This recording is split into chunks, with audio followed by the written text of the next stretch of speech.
Pensando en Braille, el podcast de Wikitiflos sobre temas de educación, libros, creatividad y cultura. Soy Dian Lerman y quiero darles la bienvenida a Wikitiflos Podcast. En esta segunda emisión de Pensando en Braille, continuamos nuestra conversación con las profesoras Olga Lucía Ruiz y Juliana Herrera. Juliana, ¿qué sigue de los cantos, de las nanas y estas primeras narraciones? Bueno, de manera paralela o más o menos hacia los 2 añitos y medio, los niños ya empiezan a tener unos acercamientos más formales hacia lo literario y aparecen los textos escritos, los textos de imágenes, los cuentos. Pero por supuesto en esta etapa empieza a cobrar mayor importancia esas voces de los adultos, ¿no? Esas voces de aquellos familiares, padres de familia o también aquellos agentes educativos como pueden ser los maestros o los bibliotecólogos que empiezan a traer esa palabra escrita, esa palabra pictónica a los niños de manera oral. Desde siempre el hombre ha tenido la necesidad de contar, ¿no? Lo hacían alrededor de las fogatas, los hombres de la prehistoria, y empezaban a contar esas hazañas, esos fenómenos incomprensibles de la naturaleza, y lo hacían a través del baile, del canto, ¿no? Y de una u otra forma, los seres humanos estamos permeados por esa necesidad de contar, de narrar, de expresar a través de la palabra todas esas historias que nos están pasando. Y de esta manera, pues empezamos a llegar también a los niños. Cuando escuchamos los relatos, los oídos se abren, la mente se despierta, empiezan a aparecer unas palabras que los niños no conocen, empieza a llegar una nutrición lingüística interesante, importante para ellos, se dejan envolver por esos relatos, por ese mundo fantástico, pero inicialmente el niño no conoce esas letras que aparecen ahí en los textos o no conocen esos puntos que aparecen ahí.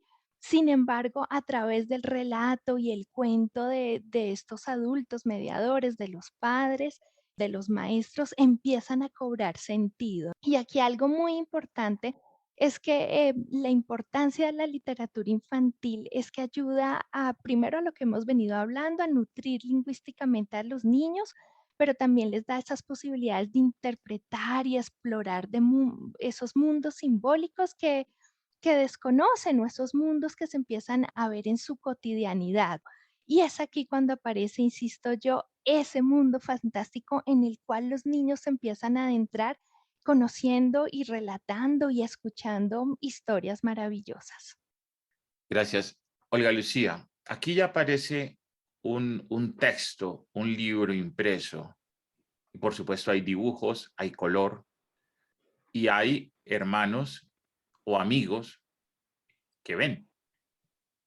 ¿Qué pasa con la interacción?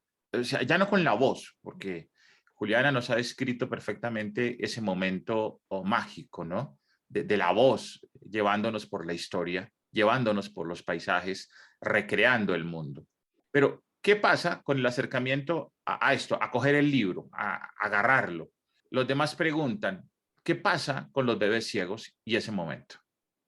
Creo que esa es la pregunta más importante de este encuentro en el que estamos, porque la mayoría de las familias, incluso de los maestros o de los bibliotecólogos que se encuentran con los niños ciegos y los niños de baja visión, su primera impresión es, "Ah, el niño no ve, ¿para qué le acercamos al libro?" Como si el libro estuviera vedado para esos niños que no ven. Y no es así, eso es lo primero. El libro, es este instrumento mágico que está allí, que nos está mostrando y abriendo caminos. Entonces, lo primero es los libros infantiles, los libros para con los que leen los hermanos mayores, los libros de las de los abuelos, son los libros para todos nosotros. Entonces el libro hay que permitirle la cercanía al niño ciego, al niño de baja visión con los libros que están allí dispuestos en casa, que esperaríamos que fueran muchos, pero que pueden ser pocos, no importa, ese libro es importante. ¿Por qué? Muchos de ustedes dirán, pero bueno, la profesora Olga Lucía está diciendo se acercan a un libro que no está escrito en braille o que no tiene imágenes en relieve. No importa, el libro por su textura, el olor, la forma, el peso, la manera en la que es tomado por los otros para ser leído, es en sí mismo absolutamente importante.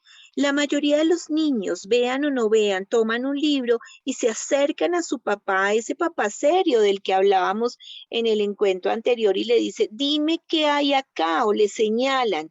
Lo mismo hará un niño ciego. Entonces, el libro en sí mismo es importante para el niño ciego. Ahora, por supuesto, aquí cobra fundamental importancia esa aparición del braille. El braille que es absolutamente bello, mágico, que a través de estos puntos muy especiales les estará dando información, como lo que acabo de decir, seguramente en una información en términos de decodificarlos y decir qué es lo que dice ahí en cada uno de esos puntos, pero sí le está mostrando que cuando sus papás, cuando sus hermanos pasan las manos por allí, le leen, le están diciendo algo, sale una narración.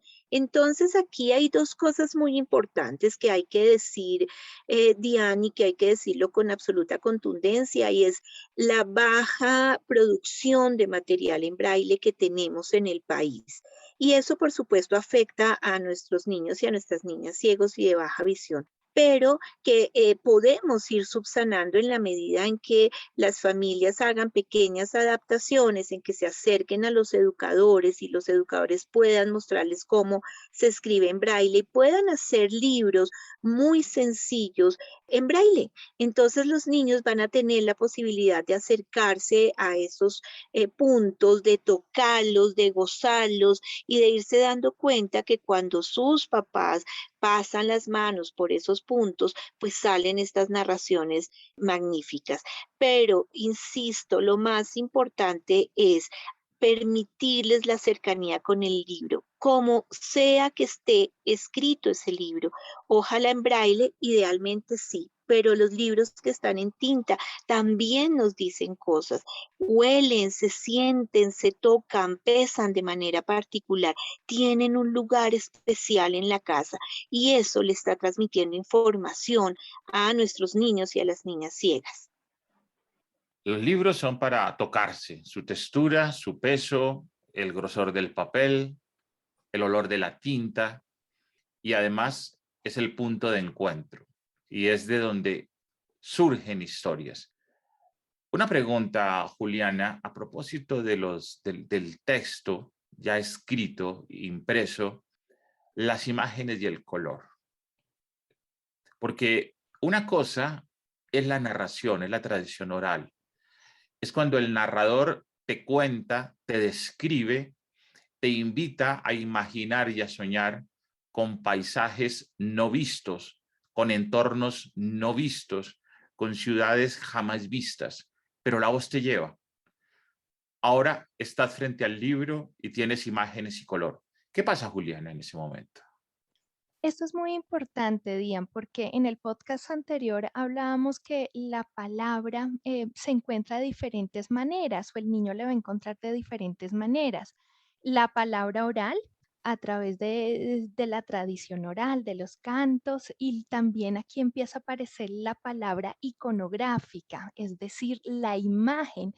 Y si los papás van a una librería, pues se van a encontrar con un acervo literario amplio, muy, muy amplio, abayazador y adicionalmente lleno de imágenes, ¿no? Entonces, como nos decía la profesora Olga Lucía, yo como tía, yo como abuelita, quiero regalarle un cuento a mi familiar, a mi niño ciego o de baja visión y puedo decir, bueno, ¿y yo qué hago con todos estos textos maravillosos que están llenos de imágenes? Vamos a encontrar por ejemplo, textos que son 100% imagen, vamos a encontrar otros textos que hay mucha información y contenido en la imagen y poco texto, y pues el padre dirá, bueno, ¿y yo qué hago con todos estos dibujos tan maravillosos, estos paisajes, estas expresiones, estos colores? ¿Cómo lo transito con mi niño ciego?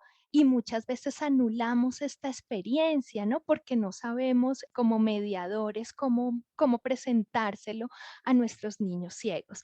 Y aquí hay algo muy importante y es que este adulto como mediador debe integrar estos procesos de lectura de imagen, ¿no? Porque los niños antes de leer la palabra leen la imagen, tiene que integrarlos a su discurso oral, a su narración oral, para que este niño ciego pueda acceder también a esa información, ¿no?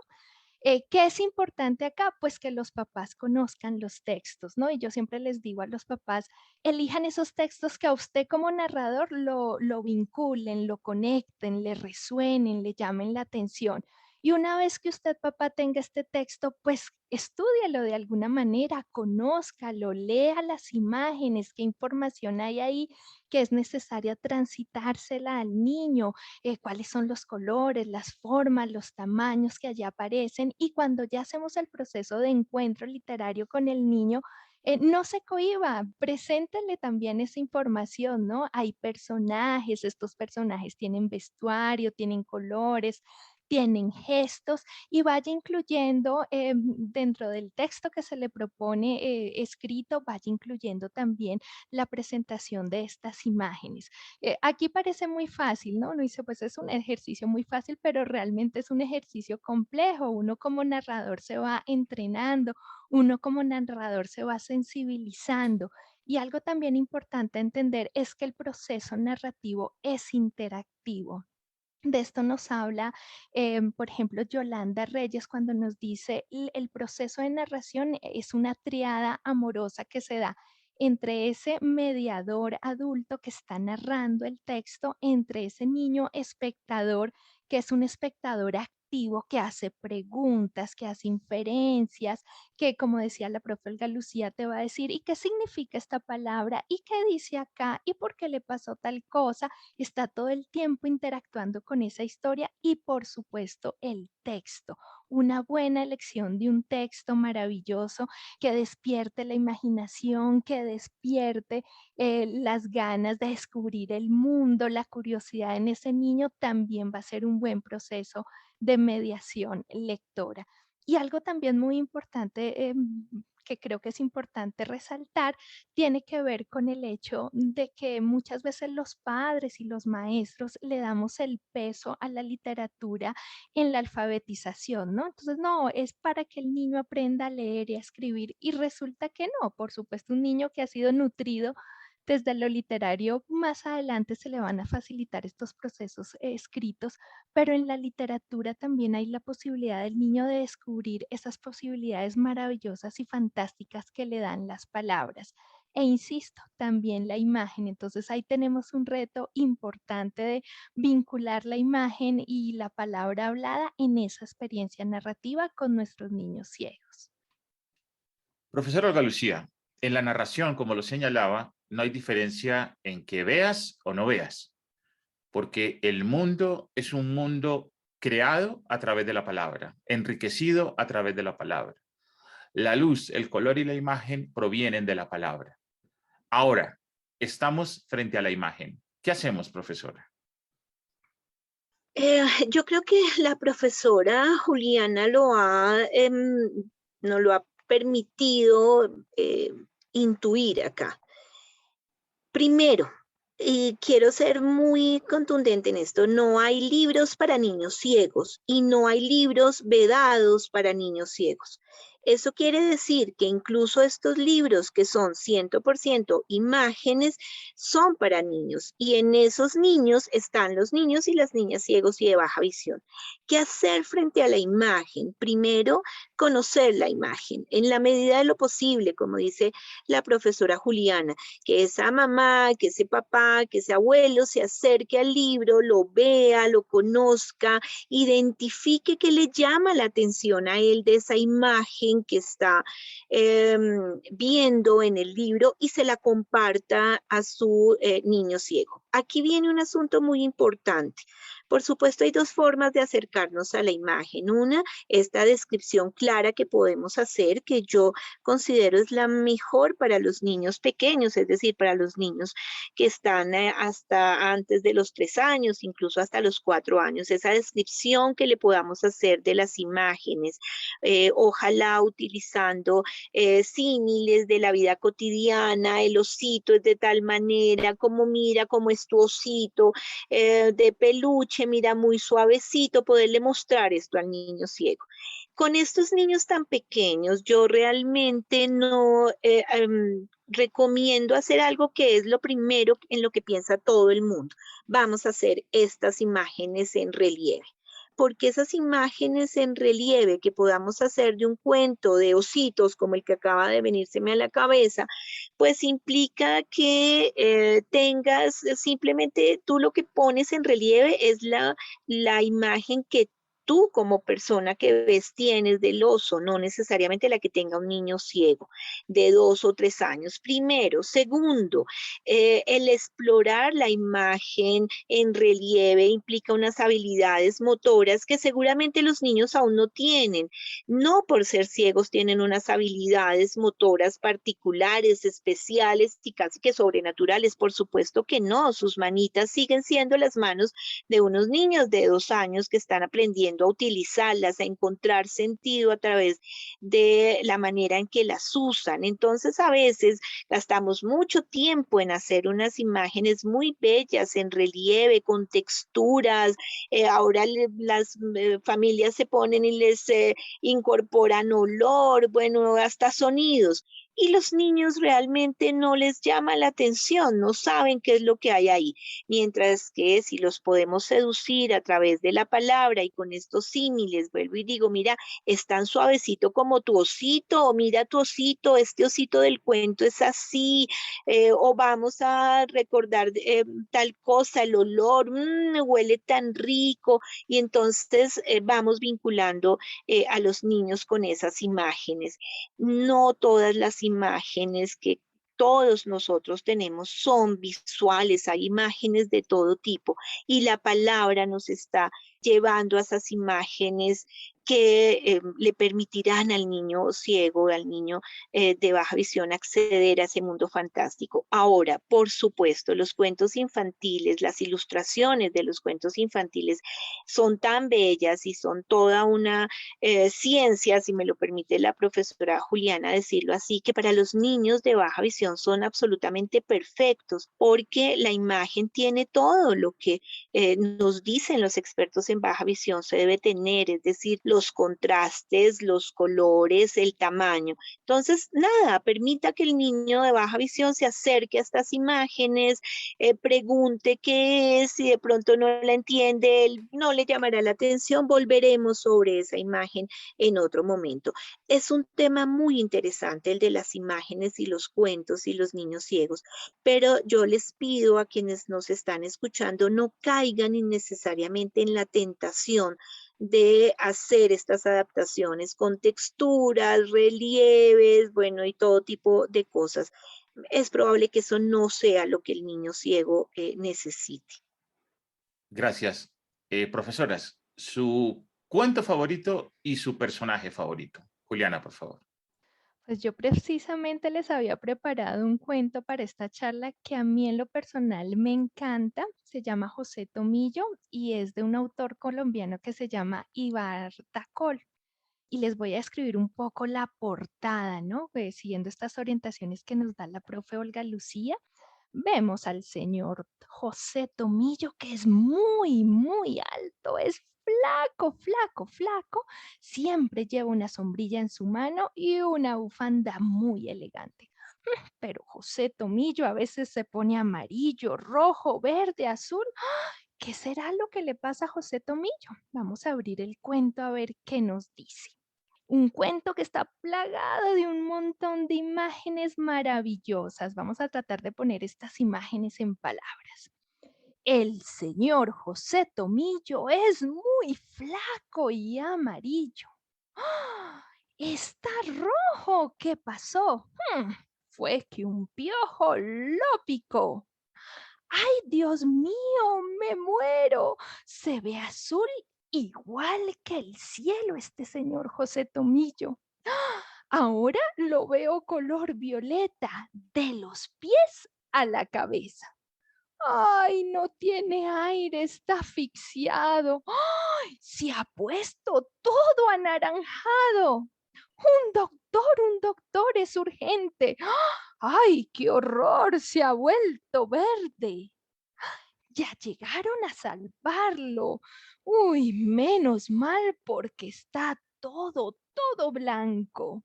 Lo llevan al médico y le dice al enfermero, ¡ay, lo estoy viendo todo negro! El doctor le pide calma y lo pincha en una nalga. ¡Ay! Recupera su color, da las gracias y dice adiós. Caminando va tranquilo el señor José Tomillo, alto, flaco y amarillo. Este es uno de mis cuentos favoritos. Profesora Olga Lucía, su cuento, por favor, y su personaje. Bueno, yo tengo unos cuentos favoritos que son los cuentos rusos y en ese hay un cuento bellísimo que es el de una princesa y un ogro.